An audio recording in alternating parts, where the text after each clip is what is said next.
پاکستان کی سیاست کا درجہ حرارت دن بدن بڑھتا جا رہا ہے۔ 27ویں آئینی ترمیم کے خد و خال بھی منظر عام پہ آ چکے ہیں۔ پاکستان پیپلز پارٹی کے شریک چیئرپرسن بلاول بھٹو زرداری نے ایک ٹویٹ کے ذریعے جو اہم نکات عوام پاکستان سے شیئر کیے ہیں، اس کے بعد اب یہ بحث چھڑ گئی ہے کہ آخر 27ویں آئینی ترمیم سے کیا ہونے جا رہا ہے، اور کیا یہی وہ تمام نکات ہیں جو بلاول بھٹو زرداری نے ٹویٹ پہ شیئر کیے ہیں، یا اس کے علاوہ بھی بہت کچھ ہو سکتا ہے۔ اس ٹویٹ کے رد عمل کے طور پہ جو اپوزیشن سیاسی جماعتیں ہیں وہ بھی متحرک ہو چکی ہیں۔ تحریک تحفظ آئین پاکستان کے پلیٹ فارم پہ آج ایک ہنگامی اجلاس بھی ہوا ہے۔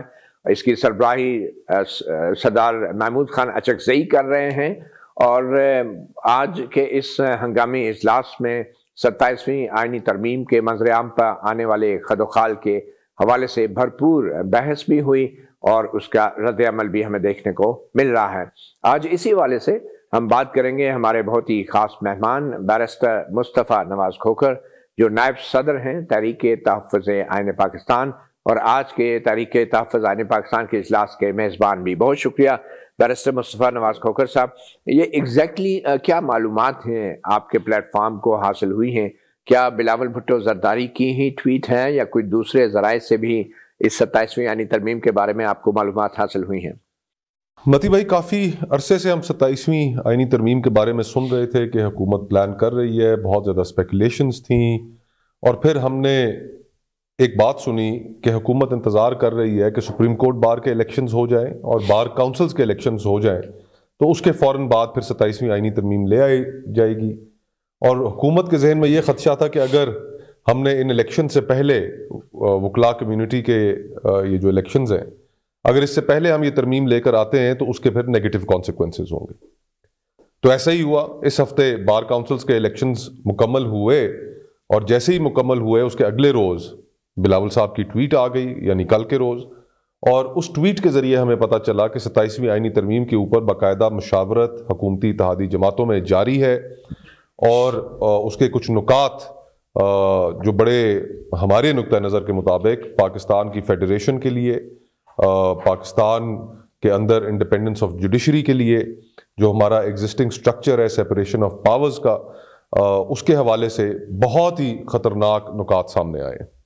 ہمیں ان کا بلاول بھٹو صاحب کی ٹویٹ کے ذریعے ہی پتہ چلا، اور پھر ہم نے جب ایک سے ایک ملایا تو ہمیں محسن نقوی صاحب کی آج سے 2-2.5 ہفتے پہلے بلاول صاحب سے ایک ملاقات کراچی میں، پھر اس کے بعد بلاول صاحب کا مولانا فضل الرحمان صاحب کے پاس جانا، تو یہ پھر کڑیاں ہمیں شہباز شریف صاحب کا بلاول بھٹو سے ملاقات کرنا، تو پھر کڑیوں سے کڑیاں ملیں، اور پھر ان کی ٹویٹ آئی، اور آج پھر ہم نے فوراً ایک ہنگامی اجلاس بلایا محمود خان اچکزئی صاحب کی سربراہی میں، اور پھر ہم نے اس کے اندر بیٹھ کر اس کے اوپر تفصیلی گفتگو کی کہ ان کے کیا کانسیکوینسز ہوں گے، یہ جو نکات جن کے بارے میں بلاول صاحب نے ہمیں آگاہ کیا ہے۔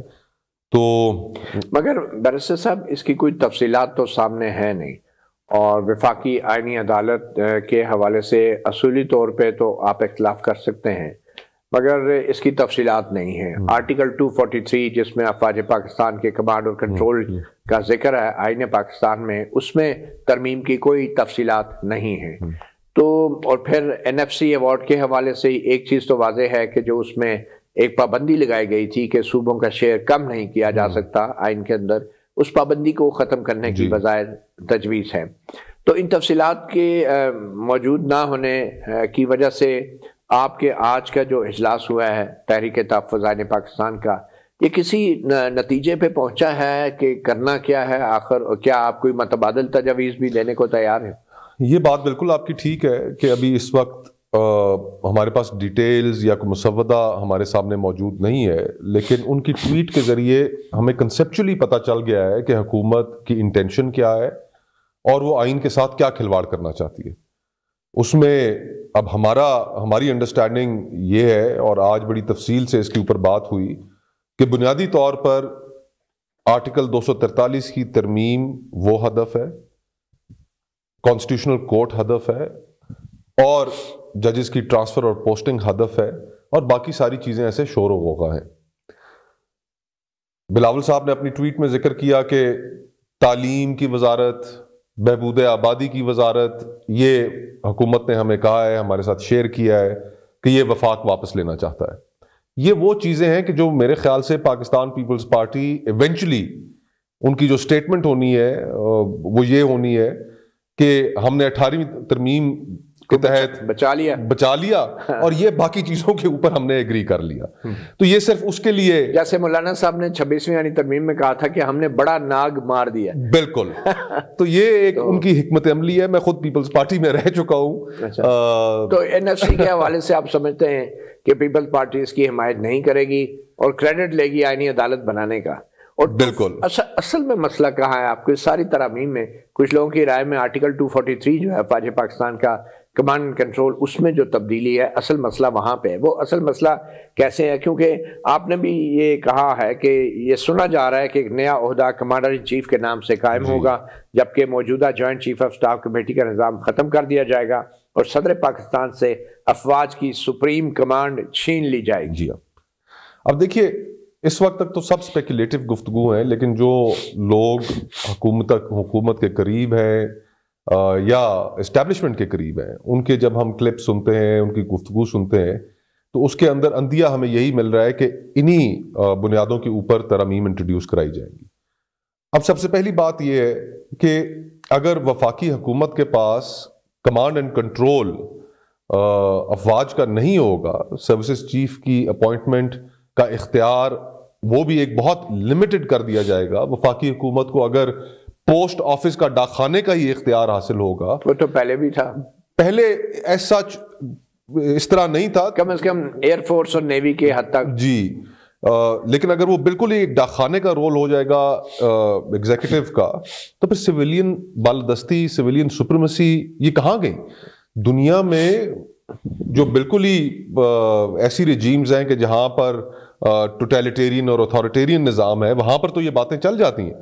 لیکن ایک وفاقی سٹرکچر میں آپ ایک نیا پلر آف دا اسٹیٹ کھڑا کر رہے ہیں، ایک ایسا پلر آف دا اسٹیٹ کہ جس کے اوپر وفاقی حکومت کو کنٹرول نہیں ہوگا. کنٹرول تو ابھی بھی نہیں ہے یعنی کہ، لیکن ہم کم از کم ایک خواہش کا اظہار تو کر سکتے ہیں کہ جناب آئین میں یہ لکھا ہوا ہے، ہم تو صرف آئین کے اوپر عمل درآمد چاہتے ہیں. یہ چاہتے ہیں کہ آپ اپنے طے کردہ دائرہ کار کے اندر رہیں. لیکن انفارچونیٹلی پورا کا پورا سیاسی نظام ہاسٹیج ہو چکا ہے، پارلیمنٹ یرغمال ہو چکی ہے، اس کی کوئی لیجٹمیسی نہیں ہے. اور اس کو یرغمال بنانے کا مقصد ہی یہ تھا کہ ایونچولی اس پہلے ہائیبرڈ کی اصطلاح آئی، پھر ہائیبرڈ پلس ہوا، کہ اب اس رول کو فارملائز کر دیا جائے. اور اگر یہ رول فارملائز ہوتا ہے تو پھر آپ مجھے بتائیے کہ اس آئین کی، اس کتاب کی کیا حیثیت رہ جائے گی جس نے 1973 کے بعد ایک بہت بڑے سانحے کے بعد، سانحہ مشرقی پاکستان کے بعد اس ملک کو جوڑنے میں اپنا کردار کیا. اگر آپ اس کو اس طرح بی لٹل کر دیں گے تو فیڈریٹنگ یونٹس، پاکستان کے لوگ، ان کا جو اس کے اوپر جو تھوڑا سا اعتماد باقی رہ گیا ہے وہ بھی ختم ہو جانا. آپ نے کہا کہ یہ ایک نئے طرز کا مارشل لا ہوگا، اس سے آپ کی کیا مراد ہے؟ نئے طرز کا مارشل لا میرے خیال میں متی بھائی، پرویز مشرف صاحب کے جو کیس تھا اس نے ہماری اسٹیبلشمنٹ کی سوچ کے اندر ایک بنیادی تبدیلی کریٹ کی. اس کے بعد سے جو فیصلہ ہوا پرویز مشرف صاحب کا سزائے موت کا جو فیصلہ تھا، میرے خیال سے انہوں نے یہ ڈیسائیڈ کیا کہ اب اگر کسی نے کوئی مارشل لا لگانا ہے تو اس کو یہ ایک سائیکولوجیکل بیریئر کراس کرنا پڑے گا.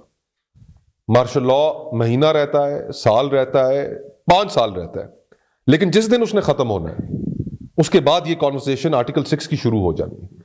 سو therefore to avoid that انہوں نے یہ، مجھے ایسے لگتا ہے کہ انسٹیٹیوشنلی سوچا کہ پھر اس پورے نظام کو اندر سے کیپچر کیا جائے. ول آف دا پیپل کی کوئی حیثیت نہیں، الیکشنز کی کوئی حیثیت نہیں، پارلیمان کی کوئی حیثیت نہیں، عدالتوں کی کوئی حیثیت نہیں، میڈیا کی کوئی حیثیت نہیں، فریڈم آف ایکسپریشن نہیں، فریڈم آف موومنٹ نہیں، آپ پولیٹیکل ایکٹیویٹی نہیں کر سکتے.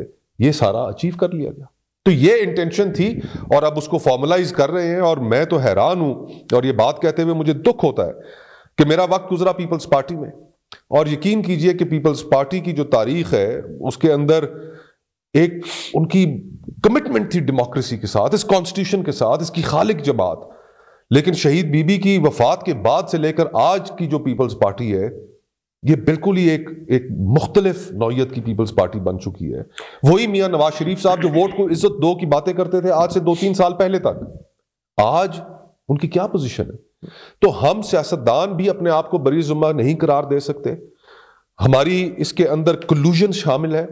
اگر ہم اپنی جگہ پر کھڑے رہتے، اپنے کور پرنسپلز کے ساتھ سچائی کے ساتھ کھڑے رہتے، تو آج یہ صورتحال پیدا نہیں ہونی تھی. تو ہم بھی بری الذمہ نہیں ہیں اس میں. تو بیرسٹر صاحب، آپ ایک قانون دان بھی ہیں، یہ جو ایگزیکٹو میجسٹریسی کا سسٹم بحال کرنے کی بات ہو رہی ہے، اس سے مراد کیا ہے؟ کیونکہ ہم نے تو سنا تھا کہ آئین میں عدلیہ اور جو ایگزیکٹو ہے اس کو الگ کیا جاتا ہے تاکہ عدلیہ آزاد عدلیہ کے طور پہ فیصلے کر سکے، مگر یہاں پہ یہ ایگزیکٹو میجسٹریٹس کو جو بحال کیا جا رہا ہے، یہ ایگزیکٹو میجسٹریٹ کیا ہیں جن کو آئینی ترمیم کے ذریعے بحال کرنے کی بات ہو رہی ہے؟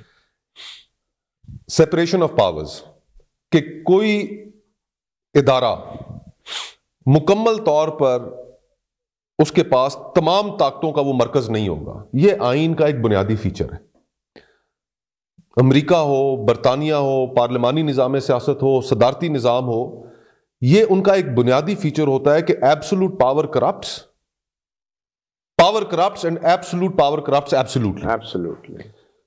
اس بنیاد کے اوپر سیپریشن آف پاورز کا کہ ہر ادارے کی اپنی اپنی حدود ہوں گی اور کوئی کسی کے کام میں مداخلت نہیں کرے گا، یہ بھی ہمارے آئین کا ایک بنیادی فیچر ہے. تو یہ ایگزیکٹو میجسٹریٹ سے کیا مراد ہے؟ ایگزیکٹو میجسٹریٹ سے یہ مراد ہے کہ حکومت کے پاس عدالتی اختیارات ہوں گے. اچھا. ڈپٹی کمشنرز کے پاس، اسسٹنٹ کمشنرز کے پاس انگریز کا کالا قانون، مطلب وہ لوگوں کو جیل بھیج سکیں گے؟ لوگوں کو جیل بھیج سکیں گے، 1-2 سال 3 سال کے لیے بالکل بھیج سکیں گے. آئین کا آرٹیکل 175(3) اس کی شک کہتی ہے کہ جو ایگزیکٹو ہے، جو حکومت ہے، اور عدلیہ، یہ ایک دوسرے کے اختیارات استعمال نہیں کریں گے. بالکل. اور آج اگر آپ وہی اختیارات واپس حکومت کو دینا چاہ رہے ہیں جو انگریز کے دور میں حکومت کے پاس تھے، کیونکہ انہوں نے رعایا کو قابو کرنا تھا، تو اگر آج آپ وہی اختیارات ایگزیکٹو کو دے رہے ہیں، تو اس ماحول میں ہمارے ساتھ کیا ہوگا، آپ کے ساتھ کیا ہوگا، اس ملک کے لوگوں کے ساتھ کیا ہوگا؟ مگر یہ ماحول تو پہلے سے موجود نہیں ہے. یہ جو عدلیہ ہے یہ تو آلریڈی ایگزیکٹو میجسٹریٹ کے طور پہ کام نہیں کر رہی. آپ کے خیال میں عدلیہ بالکل ایک ربر سٹیمپ ہے، اس میں کوئی شک نہیں ہے. ہماری تو ایک خواہش یہی ہے نا، ہم کسی بھی صورت عدلیہ کا جو کردار رہا ہے، تاریخی کردار رہا ہے، ہم اس کو جسٹیفائی نہیں کر سکتے. انہوں نے سویلین لیڈرز کو پھانسیاں چڑھائی ہیں، انہوں نے ڈکٹیٹرز کو آئین کے اندر ترمیم کرنے کی اجازت دی ہے، انہوں نے سیاسی کارکنوں، میڈیا ورکرز، ان مسنگ پرسنز، ہر انسانی حقوق کی وائلیشن کے اوپر آنکھیں بند کی ہیں انہوں نے. لیکن پھر بھی ہم یہ بات تو کرتے ہیں نا کہ عدلیہ آزاد ہو. یہ خواہش رکھنا تو جرم نہیں ہے. مگر یہ سارے جرائم جو ہیں ان میں سیاسی جماعتیں بھی تو شریک جرم ہیں. بالکل آئین میں ترامیم کرتی رہی ہیں. بالکل. ہم 8ویں ترمیم پہ پیپلز پارٹی نے بھی کمپرومائز کیا، بینظیر بھٹو نے بھی کمپرومائز کیا، نواز شریف تو آئی اس وجہ سے تھے. تو میرے خیال میں کمپرومائز سب نے بطور ادارہ تو ضرور کی ہے. ایک چھوٹی سی بریک لیں گے.